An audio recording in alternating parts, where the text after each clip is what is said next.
نحمده ونصلي على رسوله الكريم أما بعد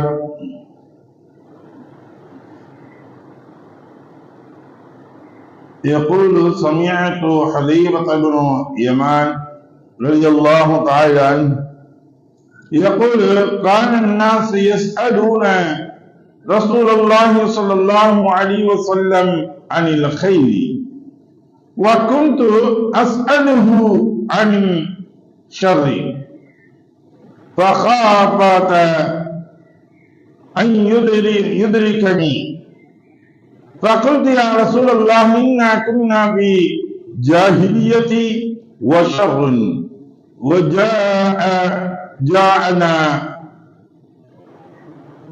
وجاءنا الله بهذا الخير إلى آخره أو قال نبينا صلى الله عليه وسلم صدق رسول النبي الكريم. அருமைக்குரிய சகோதரர்களே, அரசியல் குழப்பங்கள் ஏற்படக்கூடிய சமயங்கள் தோன்றும் போதெல்லாம் நாம் எப்படி இருக்க வேண்டும், ஒரு முஸ்லிம் சமுதாயம் எது போன்று நடந்து கொள்ள வேண்டும் என்பதை பற்றி தான் பார்க்கக்கூடிய ஒரு பாடமாக இன்று இருக்கின்றது. அதாவது முஸ்லிம்களுக்கிடையே அரசியல் குழப்பம் தோன்றும் போதும் ஒருவர் எப்படி நடந்து கொள்ள வேண்டும் என்பதை இந்த பாடம் விவரிக்கக்கூடியதாக இருக்கின்றது. பொதுவாக எல்லா சமயங்களிலும் ஜமாத்துல் முஸ்லிமி என்று சொல்லக்கூடிய முஸ்லிம்களின் கூட்டமைப்பு சார்ந்து இருப்பதும் கூட்டமைப்பில் இருந்து விலகி தனியாக சென்று விடாமல் அவர்களுடன் சேர்ந்திருப்பதும் கடமையான ஒன்றாக நமக்கு இருக்கின்றது. நீங்க பார்த்தோம்னா எத்தனையோ கூட்டமைப்புகள் என்னக்கூடிய ஒரு பெயர்களில் வைத்துக் கொண்டிருக்கின்றோம். ஜமாத்துகள் அனைத்து ஜமாத்துகள் கூட்டமைப்பு என்பதாகவும் இன்று பெயர்கள் வைத்திருக்கின்றார்கள். ஆனால் இந்த கூட்டமைப்புகள் ஜமாத்துகள் கூட்டமைப்புகளாக இருக்கட்டும், எந்த ஒன்றாக இருக்கட்டும், இதுகள் முஸ்லிம்களின் கூட்டமைப்பாக இருக்க வேண்டும், கட்சிகளுடைய கூட்டமைப்பாக மாறிவிடக்கூடாது. அது தொடர்பாக பல்வேறு கருத்துகள் இருக்கின்றது. இந்த கூட்டமைப்புகள் எப்படி இருக்கணும், எது போல இருக்கணும் அப்படிங்கக்கூடிய கருத்துகள், பல்வேறு கருத்துகள் இருக்கின்றன. அதிகமாக எண்ணிக்கையில் படைத்த கூட்டமா, குறைவான எண்ணிக்கையில் உள்ள கூட்டமா என்பதை பற்றி எல்லாம் இந்த இடத்துல ரசூலுல்லாஹி ஸல்லல்லாஹு அலைஹி வஸல்லம் அவர்கள் சொல்லும் பொழுது அவர்கள் கேட்கிறாங்க, ஹுதைபத்து இப்னு அல்-யமான் ரலியல்லாஹு தஆலா அவங்க கேட்கக்கூடிய விஷயங்கள் சுவாரஸ்யமான சில விஷயங்களை கேட்கிறாங்க.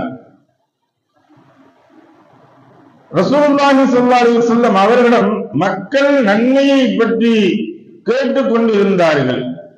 நான் ரசூலுல்லாஹி ஸல்லல்லாஹு அலைஹி வஸல்லம் அவர்களிடம் தீமையை பற்றி கேட்டுக் கொண்டிருந்தேன். எல்லா பேரும் கேட்கறது நல்ல விஷயங்கள் பற்றி, அதை பற்றி தான் கேட்பாங்க. தொழுதா என்ன நன்மை அடைக்கும், ஜகாத் செஞ்சா என்ன நன்மை அடைக்கும், நான் ஒரு ஆளுக்கு சதகா செஞ்சா என்ன நன்மை அடைக்கும், இப்படி கூடிய விஷயங்களை பற்றி தான், ஒவ்வொரு நல்ல நல்ல விஷயங்களை பற்றி தான் கேட்டுக்கிட்டே இருப்பாங்க. நன்மைகளை அறிவிக்கக்கூடிய விஷயங்களை பற்றி கேட்டுட்டு இருப்பாங்க. ஆனா நான் கேட்கக்கூடிய விஷயங்கள் இருக்குது, இந்த தீமையை செய்தால் என்ன ஆகும்? ஒரு மனிதன் தவறு செய்கின்றான்னா அந்த தவறு நடந்தால் அதற்குரிய பரிகாரம் என்ன, அது நடந்தால் என்ன ஆகும், இப்படியும் கூடிய தீமையை பற்றி நான் கேட்கிறேன். அது என்னை தீண்டு விடுமோ என்று அஞ்சியதே காரணம். இந்த தப்பு எனக்கு நடந்துமா அப்படிங்கக்கூடிய ஒரு காரணத்தை தான் நான் கேட்டுக்கிட்டு இருந்தேன் அப்படிங்கிறாங்க. நான் ரசூலுல்லாஹி அல்லாஹ்வின் தூதரே ஸல்லல்லாஹு அலைஹி வஸல்லம், நாங்கள் அறியாமை காலத்தில் மாட்சி இழந்து தீமையின் மூழ்கிவிட்டோம். அப்பொழுது அல்லாஹ் இஸ்லாம் என்னும் இந்த நன்மையை எங்களிடம் கொண்டு வந்தான். நாங்க தீமையில மூழ்கி கிடந்த ஐயாமை ஜாஹிலியா என்று சொல்லக்கூடிய அறியாமை காலத்தில் அவ்வளவுக்கு தீமையில மூழ்கி இருந்தோம். அல்லாஹ் தஆலா இந்த இஸ்லாத்தை எங்களுக்கு கொண்டு வந்து கொடுத்தான். இது பெரிய ஒரு நன்மை. நன்மையை எங்களிடம் கொண்டு வந்தான். இந்த நன்மைக்கு பிறகு ஒரு தீமை குழப்பம் இருக்கின்றதா என்பதாக கேட்கிறாங்க. இந்த நன்மையான காலமும் வந்துருச்சு, நாங்க இஸ்லாத்தை ஏற்றுக்கொண்டோம், எல்லாம் நடந்துருச்சு, இதுக்கு பின்னாடி ஒரு தீமை வந்து எங்களை ஒரு குழப்பம் வந்து சூடுமா என்பதாக கேட்கப்பட்ட பொழுது ரசூலுல்லாஹி ஸல்லல்லாஹு அலைஹி வஸல்லம் அவர்கள் சொன்னார்கள், ஆம் இருக்கின்றது என்று பதிலளித்தார்கள். இந்த குழப்பம் வந்து என்ன குழப்பங்கள் என்பதை முஹத்திஸீன்கள் விரிவுரையாளர்கள் சொல்லும் பொழுது சொல்றாங்க, பல்வேறு விஷயங்களை சொல்றாங்க. இது முதலாவதாக சொல்லப்பட்ட குழப்பம், மூன்றாம் கலீஃபாவாக இருக்கக்கூடிய உஸ்மான் ரலியல்லாஹு தஆலா அவர்கள் கொல்லப்பட்டதையும் அதை தொடர்ந்து ஏற்பட்ட அரசியல் குழப்பங்களையும் குறித்து என்பதாக இதற்கு விளக்கம் கூறுகின்றார்கள். ஆனா அதோட விட்டுல அதுக்கு பின்னாடி வந்த சஹாபி கேட்கிறாங்க, அந்த தீமைக்கு பின்னால் நன்மை ஏதும் இருக்கிறதா என்று கேட்டார்கள். ரசூலுல்லாஹி ஸல்லல்லாஹு அலைஹி வஸல்லம் அவர்கள் ஆம், ஆனால் அதில் சற்று கடந்தலான நிலை குழப்பம் இருக்கும் என்று பதிலளித்தார்கள். இப்ப இரண்டாவது ஒரு குழப்பம் நடந்து முடிஞ்சிருது, அந்த குழப்பம் ஏற்படக்கூடிய காலகட்டங்கள் சொல்லிட்டாங்க. அதுக்கு பின்னாடி இரண்டாவதும் தெளிவு வருமா, நன்மை நடக்குமா அப்படின்னு கேட்கும் பொழுது ரசூலுல்லாஹி சொன்னாங்க, இருக்கும், ஆனா கொஞ்சம் கலங்களாக இருக்கும், எல்லாம் கலந்து இருக்கும் அப்படின்னாங்க. இது எந்த காலத்தை குறிக்கின்றது என்றால், தீமைக்கு பின்பு நன்மை நடக்கும் என்பது உமையா ஆட்சி காலங்களில் நீதி வலுவாக ஆட்சி புரிந்த உமர் இப்னு அப்துல் அஜீஸ் ரஹ்மத்துல்லாஹி அலைஹி அவர்களுடைய ஆட்சியை குறிக்கும் என்பதாக சிலர்கள் கூறுகின்றார்கள், முஹத்திஸீன்கள் விரிவுரையாளர்கள். இன்னும் சிலர் சொல்றாங்க, அலி ரலியல்லாஹு தஆலா அவர்களுக்கும் முஆவியா ரலியல்லாஹு தஆலா அவர்களும் ரெண்டு இடங்கள் ஆட்சி செய்யக்கூடிய சமயத்தில் இந்த இரண்டு நபர்களுக்கு மத்தியில் ஒரு சமரச பேச்சுவார்த்தைகள் ஏற்பட்டு அங்கே இணக்கத்தை ஏற்பட்டது. ஆனா இந்த இணக்கங்கள் ஏற்பட்டாலும் என்ன ஆச்சு, இவங்க ரெண்டு பேருடைய மறைவுக்கு பின்னால் பெரும் ஒரு கலங்கத்தை ஏற்படுத்திச்சு. இதை குறிக்கின்றது என்பதாகவும் சொல்றாங்க. அடுத்தபடியாக அதற்கு அவர்கள் ஒரு கூட்டத்தார் இறந்து வழிமுறை சுன்னா அல்லாததை கடைபிடிப்பார்கள் என்று, எனவே நேர்வழி அல்லாததை கொண்டு வழிகாட்டுவார்கள் என்பதாகவும் ரசூலுல்லாஹி ஸல்லல்லாஹு அலைஹி வஸல்லம் அவர்கள் சொன்னார்கள். அவர்களில் நீ நன்மையையும் காண்பாய் தீமையையும் காண்பாய் என்பதாக கூறினாங்க. இந்த கூட்டத்தினர்கள் வரக்கூடியவர்கள் எப்படி இருப்பாங்கிறது, சுன்னா அல்லாததை இவர்கள் கடைபிடிப்பாங்க, நேர்வழியும் இல்லாமல் அவர்கள் வெளியேறவர்களாக வழிநடத்தி செல்லக்கூடியதை நன்மையையும் காண்பாய், அவர்களிடத்தில் தீமையையும் நீ காண்பாய் என்பதாக ரசூலுல்லாஹி சொல்லி காட்டுறாங்க.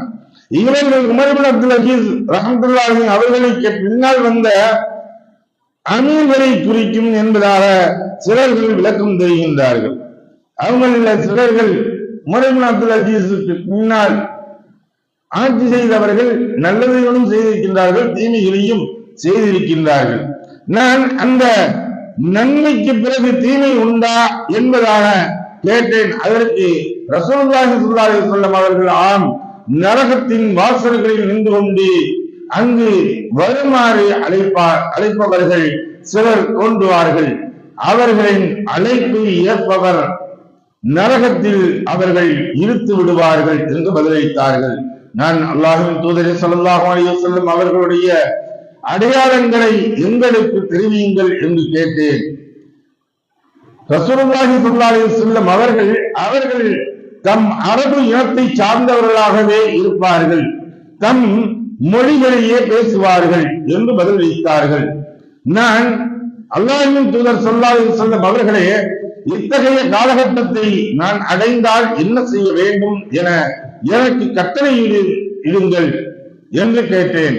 அதற்கு ரசூலுல்லாஹி ஸல்லல்லாஹு அலைஹி வஸல்லம் அவர்கள் சொன்னார்கள், நீ முஸ்லிம்களின் ஜமாத்தை கூட்டமைப்பையும் அதன் ஆட்சியாளர்களையும் பற்றிக்கொள் என்று பதிலளித்தார்கள். அதற்கு நான் அவர்களுக்கு ஒரு கூட்டமைப்போ ஆட்சியாளரோ இல்லை என்ற நிலையில் பல பிரிவுகளாக பிரிந்து கிடைக்கிறார்கள் என்றால் என்ன செய்வது என்று கேட்டேன். ரசூலுல்லாஹி ஸல்லல்லாஹு அலைஹி வஸல்லம் அவர்கள் அந்த பிரிவுகள் அனைத்தையும் விட்டு விலகி ஒதுங்கி வாழும் சூழலுக்கு முட்டுக்கட்டையாக பல்வேறு சிரமங்களை தேர்ந்தெடுத்தாலும் ஒரு மரத்தின் வேர் பாகத்தை பற்களால் நீ கப்பி பிடித்திருக்க வேண்டும். இறுதியில் அதே நிலை நீ இருக்கவே இறப்பு உன்னை தழுவினாலும் சரி, எந்த பிரிவினரோடும் நீ சேர்ந்து விடாதே என்று விடையளித்தார்கள். இந்த கடைசி சொல்லக்கூடிய விஷயங்கள் இருக்கிறது. இந்த குழப்பமான காலகட்டங்களில் எப்படியெல்லாம் இருப்பார்கள் என்பதாக இவர்களில் இந்த குழப்பத்தை ஏற்படுத்தக்கூடிய இந்த அரபு நாடுகளில், என்னுடைய அரபு மொழிகளை பேசக்கூடிய அரபு நாடுகளில் இருந்து வரக்கூடியவர்களாகத்தான் இவர்கள் இருப்பார்கள் என்பதையும் தெளிவாக சொல்லி காட்டுகின்றார்கள். நீங்க பல்வேறு குழப்பங்கள் ஏற்பட்டது. ஏறத்தாழ 90க்கு பின்னால் ஏற்பட்ட 92 அதற்கு பின்னால் ஏற்பட்ட குழப்பங்கள் எல்லாம் முன்வைக்கப்பட்டது. சவுதியில அப்படி செய்யறாங்க, சவுதியில எப்படி செய்யறாங்க. இந்த குழப்பங்களை ஏற்படுத்திதான் ஜமாத்தையே சிதறடிக்க செய்தது. ஒவ்வொரு ஜமாத்தையும் கூறுபடுத்தப்பட்டது. அதற்கு பின்னால் வரக்கூடிய காலகட்டங்கள் எல்லாம் எப்படி இருக்கிறது? கூட்டமைப்பு எனக்கூடியதையோ ஜமாத் கூட்டமைப்பு எனக்கூடியதோ ஒன்று வைத்திருக்கக்கூடியவர்கள் எல்லாம் அரசியல் ஆதாயத்தை தேடக்கூடியதாக அல்லது அவர்கள் பெருமை அடிப்பதற்காக வேண்டி சேர்க்கக்கூடிய கூட்டங்களாகத்தான் இருக்கிறது. வந்து மக்களுக்காக வேண்டி சேவை செய்வதற்காக வேண்டியோ ஒரு சுண்ணாவை பாதுகாக்கப்பட வேண்டும் என்பதற்காக வேண்டியோ சேர்க்கக்கூடிய கூட்டங்களாக இல்லை என்னும் தெளிவாக தெரிகிறது. இந்த சமயங்களில் ரசூலுல்லாஹி ஸல்லல்லாஹு அலைஹி வஸல்லம் எப்படி சொன்னாங்க? நீ யார் பக்கமும் சேராத, என்ன சேராமல் இருந்து தனிமையில் இரு. தனிமையில் எப்படி இருக்க சொன்னாங்க? ஒரு மரத்துடைய வேரை உன்னுடைய பற்களால் கட்டி பிடித்துக்கொள். கெட்டியாக நீ சுண்ணாவை பற்றி நீ பட்டி பிடித்துக் கொண்டு யாரையும் சேராம யார்கிட்டையும் கேட்காம போயிட்டே இரு. இந்த சமயங்களில் உனக்கு மரணமே அது மூலியமாக கருதினாலும் சரி, இதனால உன்னை அவங்க அடிச்சு கொண்டாலும் சரி, நீ அதை பத்தி ஒன்னும் கவலைப்படாத. அவங்களுக்கு மரணமே தழுவினாலும் சரி, எந்த பிரிவினரோடும் நீ சேர்ந்து விடாதே என்பதாக ரசூலுல்லாஹி ஸல்லல்லாஹு அலைஹி வஸல்லம் அவர்கள் இறுதியாக தெளிவாக சொல்லி காட்டினார்கள். அல்லாஹு தஆலா இந்த குழப்பங்களில் இருந்து குழப்பவாதியில் இருந்து நம்மை காப்பாற்றி அருள்வானாக. நீளமான நேர்மையான கூட்டமைப்புகளை உள்ளவங்களாக ஆக்கி தந்து அருள்வானாக. வாஹிர் தஅவானா அல்ஹம்துலில்லாஹி ரப்பில் ஆலமீன். சுப்ஹானல்லாஹி வபிஹம்திஹி சுப்ஹானக்கல்லாஹும்ம வபிஹம்திக வ நஷ்ஹது அன் லா இலாஹா இல்லா அன்த வ நஸ்தக்ஃபிருக வ நதுபு இலைக். ஆமீன். சுப்ஹான ரப்பிக ரப்பில் இஸ்ஸத்தி அம்மா யசிஃபூன் வ ஸலாமுன் அலல் முர்ஸலீன் வல்ஹம்துலில்லாஹி ரப்பில் ஆலமீன்.